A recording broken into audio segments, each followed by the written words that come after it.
Hi everyone, it's MJ and welcome to the final of the Actuarial Society of South Africa's chess tournament brought to us by Insight.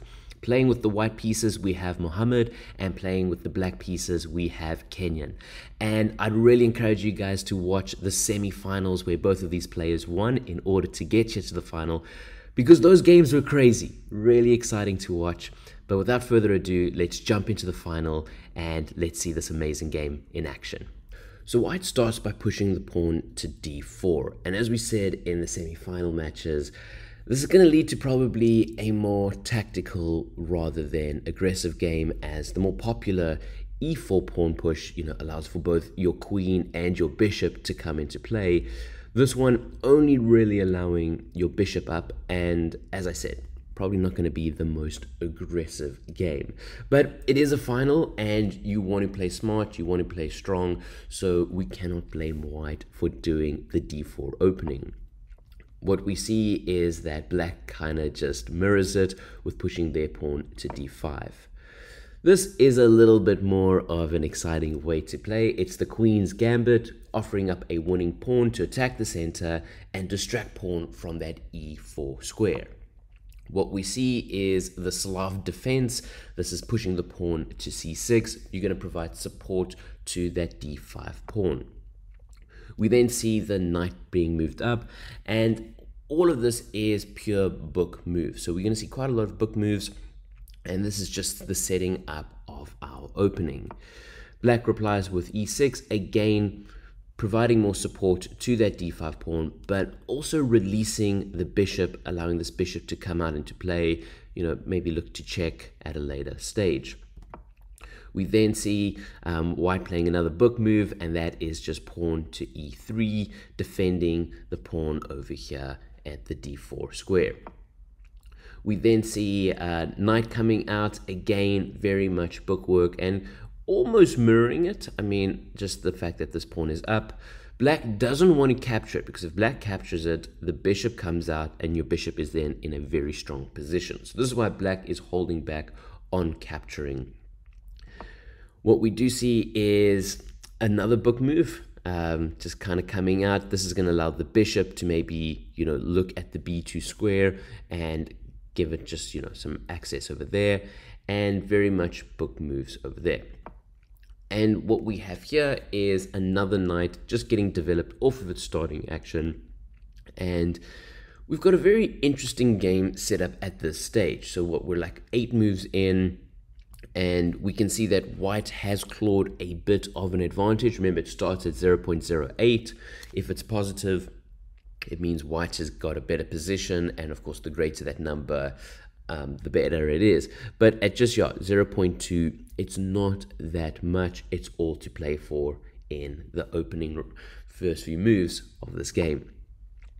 As we see, the bishop comes in, and this got a fancy, is it an Italian word? The finaccio, which is placing the bishop on its most powerful diagonal. Like I say, probably mispronouncing that fancy chess term of just getting the bishop, into a strong position.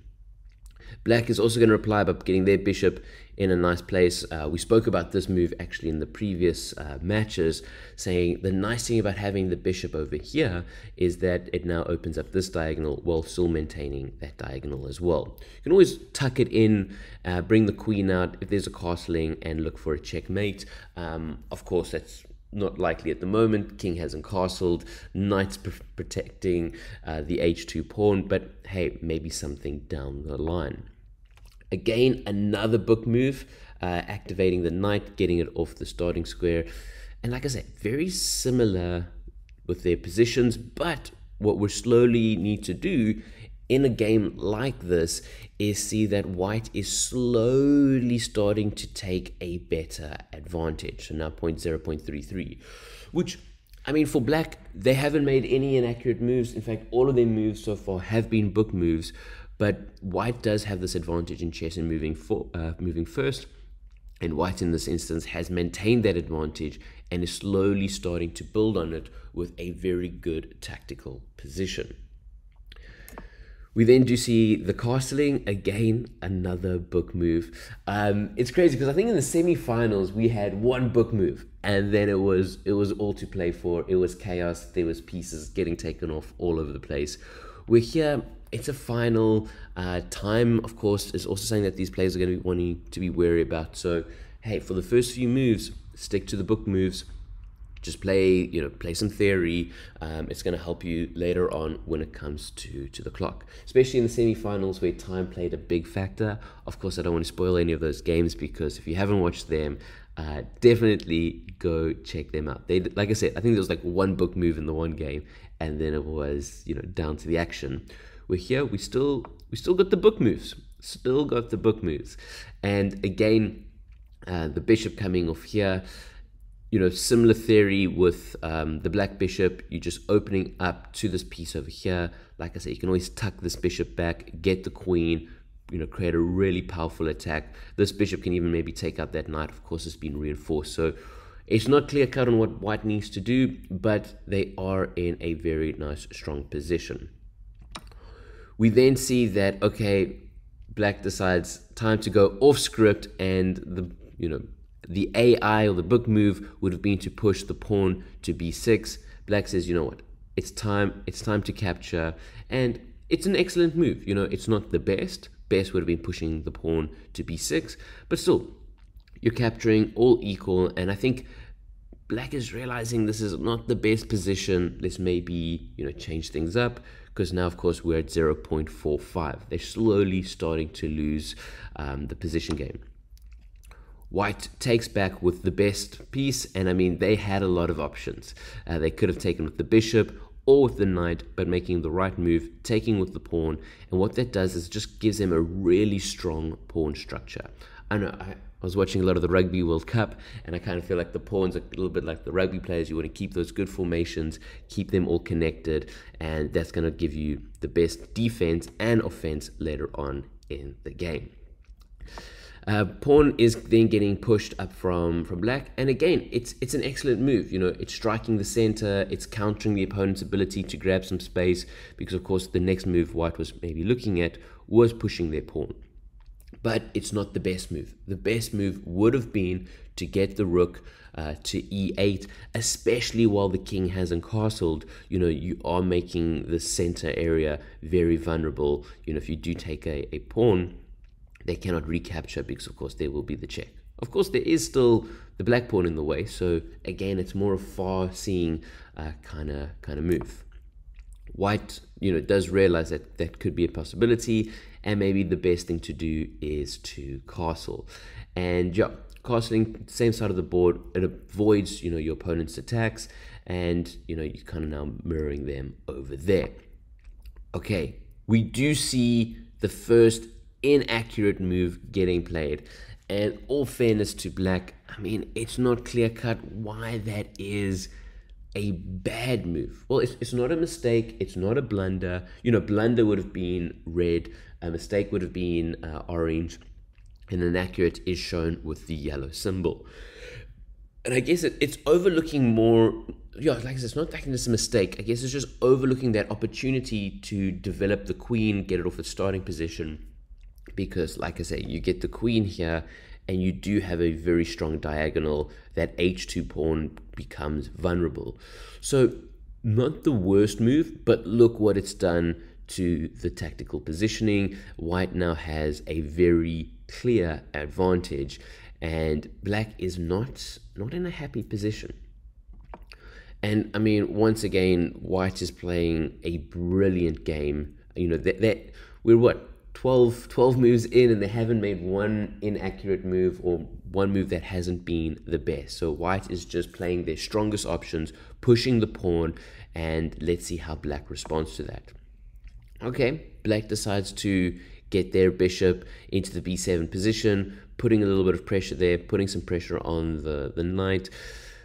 The better move would have been to get the rook completely, I don't see the, why. I guess you're activating it, getting it off its starting square, but it's very, very difficult to read, or to see from black's point of view what they should be doing, because white is just so strong. white once again playing the best move. And what I like about this move is that, I don't know, we can all see what white wants to do in the next move, and that is push the pawn to e5. You've got the protection, although you've got it actually from both. You've got the bishop and you've got the knight protecting that e5 square. So if there is the push here, though the bishop and the knight can attack it, you do have two defenders to eliminate that threat, and black's going to be in an awkward position because they can only then save either the bishop or the knight. So that classic move that you do see in the mid game whenever these pieces are like this. So let's see if black is able to block it. I mean, that could maybe push their pawn down. They do have some defense over here, but remember, white's got quite a lot of attackers. And I think this is why that move earlier on of getting the rook into the e-file would have been great, because it just would have provided a little bit more cover for them to push that pawn. But let's see what they do.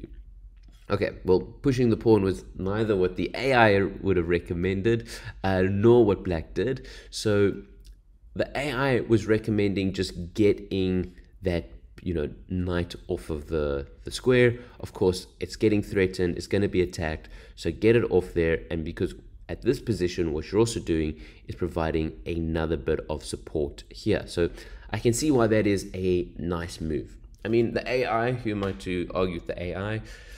One problem is that it's very easy for the pawn to push it back and that kind of thing. So, but what we are seeing is black getting the queen in. I understand that move. I understand it. You're adding in another attacker. So if white does play this move here, you've now got 1, 2, 3 pieces attacking the square, so you can defend the knight from getting captured. So I get it. The AI, obviously smarter than me, does see it as an inaccuracy, and we do see that white's tactical advantage is moving up to 1.43. So let's see the next move. Well, next move is white kind of saying, you know what, I was going to push this pawn up regardless, but it does prevent the knight from escaping, and does prevent the knight from getting, like I say, into a strong position over there. We do eventually see the rook coming in, and yeah, fair enough. It's not a mistake. Again, it's another just inaccuracy, because the better move would have been just get your knight here and say, hey, let's trade down. White is in such a strong position here. The best thing to do is just to get some pieces off the board, and this is a wonderful way where if black moved their knight over here, then either white takes, and we get a lot of pieces off the board. But if they don't, black can then at least capture one of the pieces and just make this board, it's very congested. It's very congested. Remember, both players have only taken a pawn each, and black's not in the best position. So try and just thin the board out, because right now white is looking very, very strong. Once again, I mean, white is playing the best game of chess I've seen in a long time. They have not made one move that has disagreed with the AI. E1, it's very precise, just getting another attacker, or maybe in this case a defender, for this very hotly contested. This is where the action is. The action is all here in the e5 square. And of course, what this does is it just locks and loads white to say, okay, you've got your queen in play, I've now also got my rook in play, and black needs to respond or there's going to be some trouble here. So black responds by capturing, and yeah, fair enough. It's cool. It's an equal trade, well done for going in on it. Of course, the AI still wants that knight to jump in and get into play. Now, this I love. I just love to see white is saying, white understands that they've got the stronger position in this situation, because capturing with the e4 pawn would have allowed for a whole bunch of, capture kind of going on. And of course, it would have taken away this beautiful threat of pushing the pawn, onto these two kind of pieces. So very well played by white to know, hey, let me capture with this pawn. And this game, I think, the semifinals were a lot more action-packed, pieces taking, discovering these weird attacks and blunders on both sides, a lot of chaos. Where this game, it's a lot stricter, it's a lot more thoughtful, it's a lot more like very, very professional chess, which is great to see in the final of this actuarial tournament brought to us by Insight. So yeah, we are at a point now where, yes, maybe from a viewership point of view, White's got a strong position, but like I say, Black hasn't made any mistakes. They've been inaccuracies, but not any mistakes. Neither player has made a blunder or a mistake as of yet, and we're 15 moves for each of them into this game. Here we get Black playing the pawn. It's a solid choice. However, the AI would have said, what, start putting pressure, and the bishop over here would have been a lovely way to kind of come in over here. Of course, Black has 1, 2, 3, 4 defenders on the square here. White has 1, 2, 3. So what are we going to maybe see the knight come out? Although maybe, then that piece could become attacked itself. Let's see what gets played. Nope, you can see this is why I wasn't in the final, because I'm trying to play the game. I'm trying to think what I would do, and I had completely the wrong idea. I mean, I would never have seen that. What's that? Pushing the pawn up to a4. It's right on target, and it's kind of saying to Black, I'm not going to let you do whatever you want to do over here. So White, like I say, playing at a very, very awesome level. White does see it. So again, that's also one thing we need to recognize. We've been talking a lot about, there is time pressure. So that's why for White to be making the best moves all the time, well under time pressure. Because check, we are at 1.9 and Black hasn't made, like I say, a mistake. This is pure tactical play. Really great to see. But Black's not giving up. Here they are playing the best move, gaining more scope, putting pressure on that knight, and removing that big threat of the e5. So really nice move from Black. Ooh, and for the first time, we do see White making an inaccuracy. And I guess, look, White kind of realizes, hold on, there is a bit of a pressure over here. This pawn, could become a passed pawn. Let me bring the queen in and maybe just, put a little bit more defense there, as well as opening up a very interesting attack. So I like that move. For me, that's not a bad move. But the AI says, no. The best thing to do is actually just to keep your queen where it is, bring your rook into, the b file, and that's going to give you the stronger position. And you can see we were at 1.9. That's a big drop. That's a drop of 1.5. So first mistake of White, and it is being punished by the algorithms of chess. What we do see, unfortunately, though, is that Black does not see the opportunity to kind of push their pawn. But the interesting thing is, and again, if Black had pushed their pawn down, I'm kind of seeing like how would it have survived? Because you push that pawn down, you've got the bishop, you've got the knight, you've got the queen. They're all gonna jump in on this. So seeing like, okay, where does that actually lead to is maybe a bit of a confusing one. Whereas maybe moving that, it's not like the worst move. Again, not a bad move, it's just an inaccuracy. But this idea of not pushing the pawn down, I mean, whatever advantage Black clawed back, they lost plus some more. But again, it's not entirely obvious for me to see, what would have happened if they had pushed this pawn all the way down. Let's see. Okay, White back. It was just a minor little lapse with that previous move, because they're back to playing the best, activating their rook, getting it on, and seeing that, okay, this is the best move. So coming back in, we see Black decides to also line up. I mean, good idea, knowing, hey, let's move the rook, but maybe a better thing would have been to get it under the c and actually start putting pressure, well, so providing support for this pawn on c5 to allow it to come down. We then have the bishop moving into a position here. This is going to prevent the block, also going to open up, that exposure for the rook to attack the b6 pawn. So, nice move, nicely done. We then see black making an excellent move, nice green thumbs up, gaining more scope, allowing that rook to come in. But the better move would have been to get the knight into the h column. And we spoke about this in the semifinals, how schoolroom chess theory says never get your knights on the edge because it just limits their scope. However, the AI, being superior to us, knows when to make exceptions, and this tends to be one of those cases. Of course, I don't have enough Farsi to see where that would kind of go to. Ooh, an inaccuracy is played. So white still's got the better position, but they've kind of lost a little bit of a winning position. And it's so strange because the AI would have wanted the bishop to come all the way back to f1 and just maintain this defensive posture. White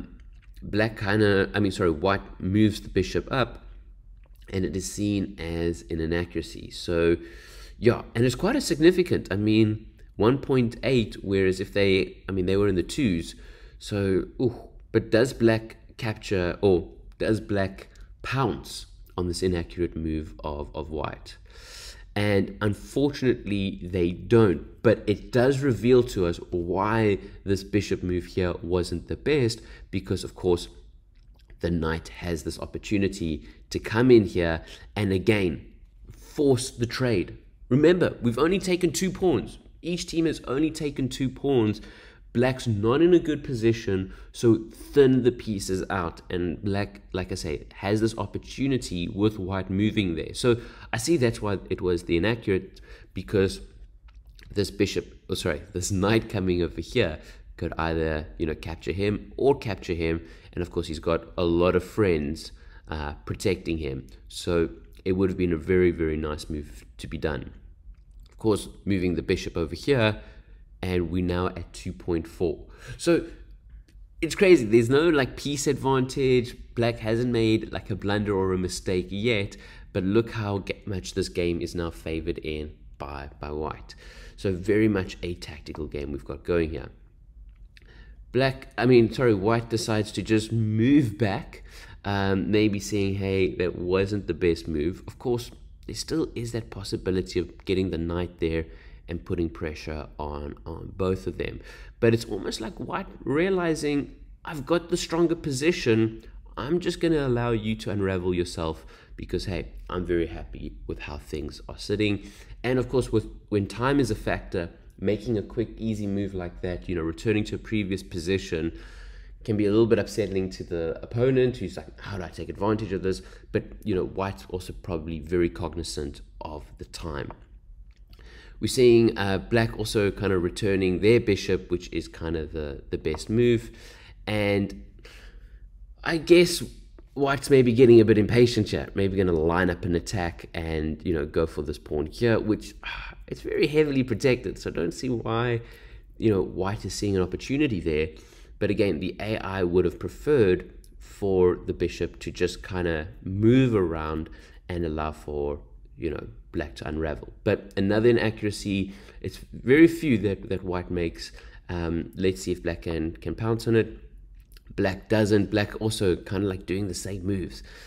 Again, getting that knight into play would have been a nice way to thin the position. What we're seeing is, as we thought, trying to get the rooks in, the big cannons to try and attack this pawn. Maybe white is getting a little bit impatient. The better move would have been to get the knight there as well. Maybe one step earlier because, just getting that pressure, because if we push down now, maybe they can block it. But let's see how... Oh, what? This is unexpected. I don't know if maybe time is a factor, and also, why is it just an inaccuracy? That seems like a blunder. That seems like a blunder because black has just sacrificed their bishop for a pawn. Wow. Okay.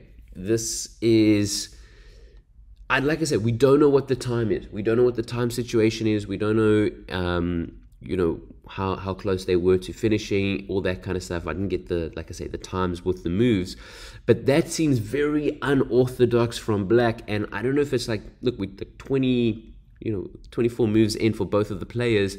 If Black was just like, hey, let's try something crazy. I'm in a horrible position. Let's try break out of it. But this is the game-changing move, because White is now got 3.7. It's going to be capturing of the bishop, and then I really don't see Black coming back from this. Yeah, there we go. We win the bishop.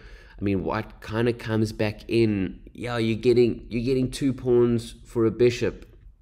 Yeah, it's like, okay, but this pawn over here is hanging. Taking that one over there, you've also got this square is no longer defended. So the next move, this bishop can really have a lot of fun. And yeah, there we see very precise, we see very precise bishop coming in, taking the pawn. So even Black thinking, oh, I'm going to win 2 pawns for the bishop, maybe it's not the worst thing. They've just lost their pawn on the A file. And okay, this is very aggressive play, but I kind of feel like you're gonna lose this one, because like, what's happening? What is Black doing? I don't know. Maybe Black is just, like I said, time could have been a factor, because that was, I mean, it's just boom. It's just a straightaway take back, free rook. I don't know if maybe, the bishop moving so far off the board, Black thought, okay, hey, let's come here. But what was there? Because this knight, this knight is probably the king's favorite, because it is protected by this knight, this bishop, this queen, and this rook. So crazy move. Black's playing, it's kind of maybe coming back with, a little bit of rooks, but it's too little, too late. And now, White can very easily trade down the pieces. They're in a winning position. They're up 0.7, +7 on the pieces. Tactically, they're up 0.6, 0.6. There's no way really back for Black in this position. Yeah, and White is going to just keep trading down their pieces. Now the knight's getting into play. They're coming on the push, putting their pressure in. And yeah, it's just like free pieces are getting captured. White is on the attack. Now they're putting pressure on the queen, and Black, moves out of the way. Even though, it's interesting. A queen for 2 rooks, it actually does give you a slight piece advantage, because the rooks are worth 5, the queen's worth 9. So maybe do that capture. Black decides not to do it. Maybe White's going to keep capturing down pieces, thinning the board. Yeah, exactly as we expect. They're in that winning position. Now it's at 8.1, and I really don't see a way back for Black in this kind of situation. Of course, maybe time's coming in. White's not playing their best moves, but still playing some really good moves. And knight captures, queen captures, and in fact, at this part of the game, it was either timeout or Black saw the writing on the wall, because this is where the game ends. So White is the champion. Congratulations. And this was a game that was kind of won in the beginning. Strong tactical play, strong opening, not making a mistake. White's got an accuracy of 93.5. So only 3 inaccurate moves. 6 of them were excellent. 17 of them were the best. Compare that to Black, who had 7 of the best moves, so 7 to 17. Excellent was 10 to 6. They did make 1 good move. And of course, their thing was 8 inaccuracies to 3. So an accuracy of 83.4%. I know quite a lot of actuaries are watching, so we love our stats. But yeah, this was the situation. White was ahead from the beginning. Yeah, a nice tactical find, well played.